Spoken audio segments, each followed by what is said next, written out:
السلام علیکم ورحمۃ اللہ وبرکاتہ۔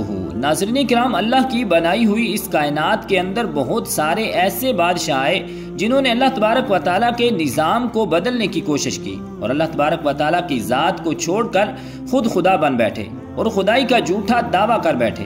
خدائی کا جھوٹا دعویٰ کرنے والے بادشاہوں میں سے ایک بادشاہ ایسا بھی تھا جس کو اللہ تبارک و تعالیٰ نے پوری روئے زمین کی بادشاہت عطا فرمائی تھی۔ اس کے باوجود اس بادشاہ نے نہ صرف خدائی کا جھوٹا دعویٰ کیا بلکہ یہ اس قدر سرکش اور نافرمان ہو گیا کہ اللہ تبارک و تعالیٰ کی ذات کو جنگ کے لیے للکارنے لگا اور معاذ اللہ تبارک و تعالیٰ کو جنگ کرنے کے لیے کہنے لگا۔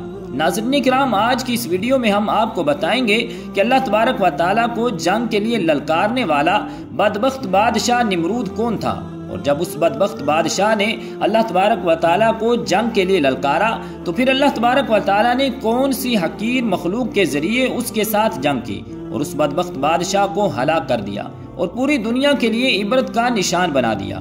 ناظرین کرام، قرآن پاک کے اس عبرتناک اور ایمان افروز واقعے کو سننے کے لیے آپ سے ہماری یہ گزارش ہے کہ ہماری اس ویڈیو کو اینڈ تک ضرور دیکھیے گا۔ ناظرین کرام، اس دنیا کی تاریخ میں 4 بادشاہ ایسے گزرے ہیں کہ جن کو اللہ تبارک و تعالیٰ نے پوری روئے زمین کی حکومت عطا فرمائی تھی۔ ان میں سے 2 بادشاہ مسلمان تھے اور 2 کافر۔ مسلمان بادشاہوں میں سے ایک کا نام حضرت ذوالقرنین علیہ السلام ہے اور دوسرے کا نام حضرت سلیمان علیہ السلام ہے کہ جن کو اللہ تبارک و تعالیٰ نے منصب نبوت پر فائز فرمایا تھا۔ اور کافر بادشاہوں میں سے ایک کا نام نمرود اور دوسرے کا نام بخت نصر تھا۔ خدائی کا جھوٹا دعویٰ کرنے والا بادشاہ نمرود شہر بابل کا حاکم تھا۔ اس بادشاہ کا نام نمرود بن کنعان بن قوس بن حسام بن نوح تھا۔ روایات میں آتا ہے کہ اللہ تبارک و تعالیٰ نے نمرود کو پوری روئے زمین پر حکومت عطا فرمائی تھی اور اس بادشاہ نے پوری روئے زمین پر 400 سال تک حکومت کی۔ یہ ایک جابر اور ظالم بادشاہ تھا اور اس کے دور کے اندر بت پرستی عام تھی۔ لوگ اللہ تبارک و تعالیٰ کی وحدانیت کو چھوڑ کر بتوں کی پوجا کیا کرتے تھے اور نمرود کو اپنا خدا مانتے اور اس کی عبادت کیا کرتے تھے۔ اس نمرودی دور کے اندر بت پرستی اس قدر عام تھی کہ تمام نمرودیوں نے اپنے خداؤں کے طور پر بہت سارے بت بنائے ہوئے تھے جن کی وہ لوگ پوجا کیا کرتے تھے۔ اس کے ساتھ ساتھ نمرود خود کو بھی خدا کہلواتا اور لوگوں کو اپنی پوجا کرنے کا حکم دیتا۔ اس قوم کی ہدایت کے لیے اللہ تبارک و تعالیٰ نے اپنے پیارے پیغمبر حضرت ابراہیم علیہ السلام کو مبعوث فرمایا۔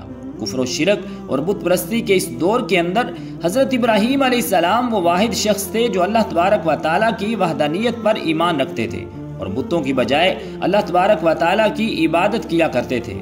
حضرت ابراہیم علیہ السلام نے جب اس قوم کو اللہ تبارک و تعالیٰ کی ذات کو چھوڑ کر بتوں کی پوجا کرتے ہوئے دیکھا تو حضرت ابراہیم علیہ السلام نے اس قوم کو ہدایت کی طرف بلایا اور بتوں کی پوجا کرنے کی بجائے اللہ تبارک و تعالیٰ کی عبادت کرنے کا حکم دیا۔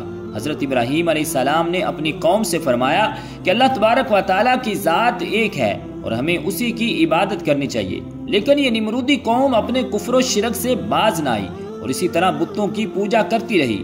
ایک دن حضرت ابراہیم علیہ السلام نے اس قوم کے جھوٹے خداؤں کو اس قوم کے سامنے جھوٹا ثابت کرنے کا ارادہ کیا اور حضرت ابراہیم علیہ السلام اس مقام پر تشریف لے گئے جہاں ان کے وہ تمام بڑے بت پڑے ہوئے تھے کہ جن کی یہ لوگ پوجا کیا کرتے تھے۔ حضرت ابراہیم علیہ السلام جب اس قوم کے بت خانے میں پہنچے تو وہاں ان کے تمام بڑے بت پڑے ہوئے تھے۔ حضرت ابراہیم علیہ السلام نے ان کے تمام بتوں کو توڑ دیا اور تمام بتوں کو توڑنے کا الزام ان کے بڑے بت پر لگا دیا۔ اس کے بعد جب تمام نمرودی قوم اپنے بت خانے میں واپس آئی تو انہوں نے اپنے بتوں کو ٹوٹا ہوا دیکھا۔ نمرودی قوم اس بات کو اچھی طرح جانتی تھی کہ ہمارے اندر صرف حضرت ابراہیم علیہ السلام ہی وہ واحد شخص ہیں جو بتوں کے خلاف باتیں کرتے ہیں اور بتوں کی بجائے اللہ تبارک و تعالیٰ کی عبادت کرنے کا حکم دیتے ہیں۔ لہٰذا جب نمرودیوں نے اپنے خداؤں کو ٹوٹا ہوا دیکھا تو وہ سمجھ گئے کہ یہ کام حضرت ابراہیم علیہ السلام کا ہے۔ چنانچہ تمام نمرودیوں نے حضرت ابراہیم علیہ السلام سے بدلہ لینے کے لیے حضرت ابراہیم علیہ السلام کو قتل کرنے کا منصوبہ بنا لیا۔ جب تمام نمرودی نمرود کے دربار میں حاضر ہوئے اور نمرود کو سارا واقعہ سنایا اور نمرود سے حضرت ابراہیم علیہ السلام کو سزا دینے کا کہا۔ اس طرح نمرود نے جب یہ بات سنی تو وہ آگ بگولا ہو گیا اور اس نے ایک مقام پر آگ جلانے کا حکم دیا۔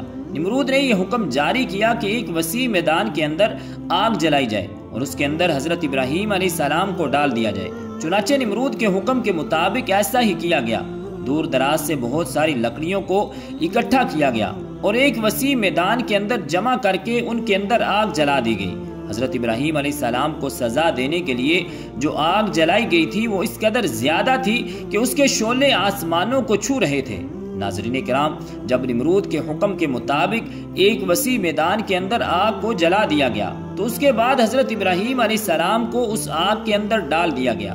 جیسے ہی حضرت ابراہیم علیہ السلام اس آگ کے اندر تشریف لائے تو اللہ تبارک و تعالیٰ نے فوراً آگ کو حکم دیا کہ اے آگ حضرت ابراہیم علیہ السلام پر ٹھنڈی اور سلامتی والی ہو جا۔ تو وہ آگ اللہ تبارک و تعالیٰ کے حکم کے مطابق حضرت ابراہیم علیہ السلام پر ٹھنڈی اور سلامتی والی ہو گئی۔ حضرت ابراہیم علیہ السلام ارشاد فرماتے ہیں کہ میں جتنے دن آگ میں رہا اتنے دن اللہ تبارک و تعالیٰ کے خاص فضل اور رحمت میں تھا، اور جو سکون اللہ تبارک و تعالیٰ کی طرف سے مجھے آگ کے اندر عطا کیا گیا وہ اس سے پہلے کبھی نہ تھا۔ ناظرین کرام، کچھ دنوں کے بعد حضرت ابراہیم علیہ السلام اس آگ سے زندہ باہر تشریف لے آئے۔ یہ منظر دیکھ کر تمام نمرودی حیران رہ گئے، لیکن اس کے باوجود نمرود اور نمرودی قوم اللہ تبارک و تعالیٰ کی وحدانیت پر ایمان نہ لائی اور پہلے کی طرح اپنی بت پرستی کے اندر مبتلا رہے۔ لیکن اس کے باوجود حضرت ابراہیم علیہ السلام اپنے عہد سے پیچھے نہ ہٹے اور مسلسل اپنی قوم کو حق کی دعوت دیتے رہے۔ حضرت ابراہیم علیہ السلام نے نمرود کو 12 دفعہ سمجھایا اور اپنے کفر و شرک سے باز آنے اور اللہ تبارک و تعالیٰ کی وحدانیت پر ایمان لانے کا کہا۔ حضرت ابراہیم علیہ السلام کی یہ بات سن کر نمرود اللہ تبارک و تعالیٰ کی وحدانیت کا انکار کرنے لگا اور حضرت ابراہیم علیہ السلام کے سامنے نمرود نے خدائی کا جھوٹا دعویٰ کر دیا۔ نمرود نے حضرت ابراہیم علیہ السلام سے مناظرہ کرتے ہوئے یہ سوال کیا کہ تیرا رب کون ہے؟ تو حضرت ابراہیم علیہ السلام نے ارشاد فرمایا کہ میرا رب وہ ہے جو زندگی اور موت دیتا ہے۔ یہ بات سن کر نمرود مسکرانے لگا اور حضرت ابراہیم علیہ السلام سے کہنے لگا یہ تو میں بھی کر سکتا ہوں۔ چنانچہ نمرود نے تکبر کے ساتھ 2 قیدیوں کو بلایا جن کو سزائے موت ہو چکی تھی۔ ان میں سے ایک کو نمرود نے قتل کر دیا اور دوسرے کو آزاد کر دیا، اور اس طرح نمرود تکبر کے ساتھ حضرت ابراہیم علیہ السلام سے کہنے لگا کہ دیکھو میں نے ایک کو زندگی دے دی اور ایک کو موت دے دی۔ اس طرح نمرود حضرت ابراہیم علیہ السلام کے سامنے اپنے آپ کو خدا کہنے لگا اور اپنی خدائی کی باطل دلیلیں پیش کرنے لگا۔ اس کے بعد نمرود پھر حضرت ابراہیم علیہ السلام سے پوچھنے لگا کہ حقیقی خدا تو میں ہوں، بتا تیرا خدا کون ہے؟ اس کے بعد حضرت ابراہیم علیہ السلام نے نمرود کو اس کی عقل کے مطابق جواب دیا کہ میرا رب وہ ہے جو سورج کو مشرق سے طلوع کرتا ہے اور مغرب میں غروب کرتا ہے۔ اگر تو سچا خدا ہے تو سورج کو مغرب سے طلوع کر کے دکھا۔ چنانچہ جب نمرود نے حضرت ابراہیم علیہ السلام کی یہ بات سنی تو اس کا رنگ اڑ گیا اور وہ لاجواب ہو گیا، اور اس طرح نمرود لاجواب ہو کر اپنی پوری قوم کے اندر ذلیل و رسوا ہو گیا۔ ناظرین کرام، اس کے بعد بھی کئی مرتبہ حضرت ابراہیم علیہ السلام نے نمرود کو اللہ تبارک و تعالیٰ کی وحدانیت کی طرف بلایا، لیکن نمرود اپنی سرکشی سے باز نہ آیا اور کفر و شرک کے اندر مبتلا رہا۔ چنانچہ حضرت ابراہیم علیہ السلام کے بارہا دعوت حق دینے سے نمرود تنگ آ گیا، اور بالآخر تنگ آ کر نمرود حضرت ابراہیم علیہ السلام سے کہنے لگا کہ اگر تیرا خدا سچا ہے تو اس کو بول کہ اپنی فوج بھیجے اور میرے ساتھ جنگ کرے۔ چنانچہ جیسے ہی نمرود نے حضرت ابراہیم علیہ السلام کے سامنے یہ بکواس کی تو فوراً حضرت جبریل علیہ السلام حضرت ابراہیم علیہ السلام کی بارگاہ میں حاضر ہوئے اور حضرت ابراہیم علیہ السلام سے کہنے لگے کہ اللہ تبارک و تعالیٰ کا لشکر جنگ کے لیے تیار ہے۔ حضرت جبریل علیہ السلام کی یہ بات سن کر حضرت ابراہیم علیہ السلام نے نمرود سے کہا کہ اللہ تبارک و تعالیٰ کا لشکر جنگ کے لیے تیار ہے۔ چنانچہ حضرت ابراہیم علیہ السلام کی یہ بات سن کر نمرود حضرت ابراہیم علیہ السلام سے کہنے لگا کہ مجھے 3 دن کی مہلت دے دی جائے تاکہ میں اپنی جنگ کی تیاری کر سکوں۔ چنانچہ نمرود کو 3 دن کی مہلت دے دی گئی۔ ناظرین کرام، چونکہ نمرود کی حکومت پوری دنیا پر تھی، ان 3 دنوں کے دوران نمرود نے پوری دنیا کے بڑے بڑے جنگجوؤں کو اکٹھا کیا اور بہت سارے ہتھیاروں کو جنگ کے لیے تیار کیا۔ اس طرح جب نمرود نے 3 دن کے اندر اپنی تمام تیاری مکمل کر لی، اس کے بعد نمرود حضرت ابراہیم علیہ السلام کو تکبر کے ساتھ للکار کر کہنے لگا کہ ہماری فوج جنگ کے لیے تیار ہے، اپنے رب سے کہو کہ اپنی فوج کو بھیجے اور ہمارے ساتھ جنگ کرے۔ نمرود کی یہ بات سن کر حضرت ابراہیم علیہ السلام نے اللہ تبارک و تعالیٰ کی بارگاہ میں دعا کی تو اللہ تبارک و تعالیٰ نے مچھروں کی ایک فوج کو بھیجا۔ ان مچھروں کی تعداد اس قدر زیادہ تھی کہ وہ مچھر پورے آسمان پر پھیل گئے اللہ تبارک و تعالیٰ نے ان مچھروں کو نمرودی فوج پر مسلط کر دیا۔ یہ مچھر اللہ تبارک و تعالیٰ کے حکم سے دیکھتے ہی دیکھتے نمرودی فوج کا گوشت کھا گئے اور ان کا خون پی گئے۔ اس وقت تمام نمرودی فوج کی ہڈیاں ہی ہڈیاں باقی رہ گئیں۔ چنانچہ اس دردناک منظر کو دیکھ کر نمرود اپنے محل کی طرف دوڑا اور اپنی بیوی کے کمرے کے اندر جا کر چھپ گیا۔ اسی دوران اللہ تبارک و تعالیٰ کے حکم سے ایک لنگڑا مچھر نمرود کے گھر میں داخل ہوا۔ نمرود نے جب اس مچھر کو دیکھا تو اپنی بیوی سے کہنے لگا کہ یہ ہے وہ مخلوق کہ جس نے ہماری فوج کو ہلاک کر دیا ہے۔ چنانچہ اسی گفتگو کے دوران وہ لنگڑا مچھر اللہ تبارک و تعالیٰ کے حکم سے نمرود کی ناک میں داخل ہو گیا اور وہ لنگڑا مچھر نمرود کے دماغ کو چاٹنے لگا۔ جب وہ مچھر نمرود کے دماغ کو چاٹتا تو اس سے نمرود کو اس قدر تکلیف ہوتی کہ نمرود اپنے سر کو دیواروں پر مارنے لگ جاتا۔ اس طرح اللہ تبارک و تعالیٰ کے حکم سے وہ لنگڑا مچھر نمرود کے دماغ میں کئی دنوں تک رہا۔ اس وقت نمرود نے اپنے محل کے اندر یہ حکم جاری کر دیا کہ جو بھی میرے محل کے اندر داخل ہو وہ پہلے میرے سر پر جوتے مارے۔